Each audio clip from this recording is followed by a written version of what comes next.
পদ্মাহাজৰিকা দেৱক open challenge কৰিম মোৰ দাদা যদি কিবা এটা হয় না কষ্টম যিমান এৰিয়া আছে অপেন চ্যালেঞ্জ হত্যাৰ ভাবুকি দিব লাগিব এইটো কেছ ইনভেষ্টিগেট হ'ব লাগিব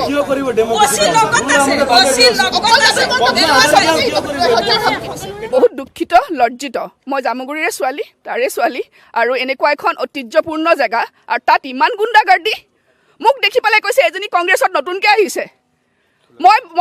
ভিডিঅ' লওঁতে যেতিয়া দাদুল বৰকটকীক মৰুয়া হৈছিলে ঢুকীয়া হৈছিলে মই ভিডিঅ' লৈছোঁ কাৰণ মই যদি ভিডিঅ'টো নল'লোহেঁতেন আজি একো প্ৰুফ নাথাকিলেহেঁতেন তাত কি হৈছে মোক পিছফালৰ পৰা চুলি টানিছে মই বিডিঅ'ৰ অফিচত গৈ বহিবলৈ মোক ফুপাই কাৰণ মোৰ কাৰণে এইটো প্ৰথম এক্সপিৰিয়েঞ্চ মই গৈ ফুপাই বহিবলৈ চকীখন টানিছোঁ মোক বুলু আহমেদে কৈছে চকীখনৰ পৰা উঠক সেইখন চাৰ্কল অফিচৰ চকী হয় মানৱতা আমি বিজেপি কংগ্ৰেছ পিছত কৰিম প্ৰথমতে মানৱতা ক'ত গ'ল মানৱতা আমি ডিচি অফিচত এই গীতালী বাইদেউ মিনতি বাইদেউ মই দাদুল বৰকটকীৰা আমি ইয়াত 5 বাৰৰ পৰা 6 বাৰলৈকে আহিছোঁ ডিচি ফুৰুকাস্তা ছাৰে মোক লিখি কৈছে চিআৰপি দিম সম্পূৰ্ণ 12টা পুলিশ আছে তাত 12টা পুলিশ আছে নমিনেশন 12টা পুলিশ আছে পুলিশে আৰু এটা শুনক যিটো ল'ৰাই দাদুল বৰকটকীক এনেকে ভকিয়াই দিছিলে সেই ল'ৰাটোক মোৰ সন্মুখত অচিৰ সন্মুখত অচি যাবলৈ দিয়ে জামুগুৰি অচিয়ে ভিতৰত নমিনেশ্যন ফৰ্ম ফালিবলৈ দিছে তেখেতসকলক আমাৰ চকুৰ সমত তথাপিতো আমি হাত উঠোৱা নাই আমাক কোনে ৰক্ষা কৰিব আমি নমিনেশন পদ্মা হাজৰিকা দেৱ আমি নমিনেশন দিবলৈ যাওঁতে আমাৰ কংগ্ৰেছৰ পৰা প্ৰত্যাশিত যিখিনি ৱাৰ্ড মেম্বাৰ আছিলে কাউন্সিলাৰ আছিলে সেইখিনি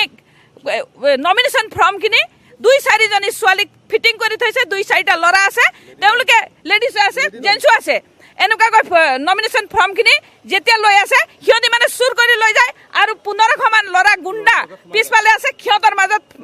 ফাইলখন লৈ পেলাই সোমাই যায় আৰু সেই ফাইলটো যদি সেই গাৰ্জেনে নিবলৈ যায় তেওঁলোকক তাতে মাৰপিট কৰি আধা মৰা কৰি পেলাই থৈছে আপোনালোকে নিৰ্বাচন বৰ্জন আমি বৰ্জন কৰিব বিচাৰিছোঁ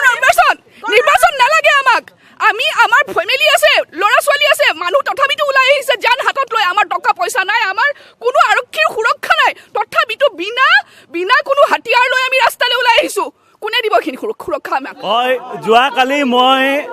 উত্তৰ মুৰাদলৰ পৰা এপি মেম্বাৰ হিচাপে মোৰ মনোনয়ন পত্ৰ দাখিল কৰিছিলোঁ দাখিল কৰাৰ পিছত বিজেপিৰ গুণ্ডা ভেৰণীয়া বাহিনীয়ে মোক শাৰীৰিকভাৱে আক্ৰমণ কৰাৰ লগতে মানসিকভাৱে আক্ৰমণ কৰিছিল লগতে মই খালী ভৰিৰে চতিয়াৰ পৰা বালিজুৰিলৈ আহিলোঁ কাৰোবাৰ এজনক স্কুটিক হতুৱাই তাৰ কাৰণে মই খুবেই দুখিত নদুৱাৰত আমাৰ গণতন্ত্ৰ হত্যা হৈছে আৰু সমগ্ৰ অসমবাসী ৰাইজে ইয়াৰ তীব্ৰ প্ৰতিবাদ কৰক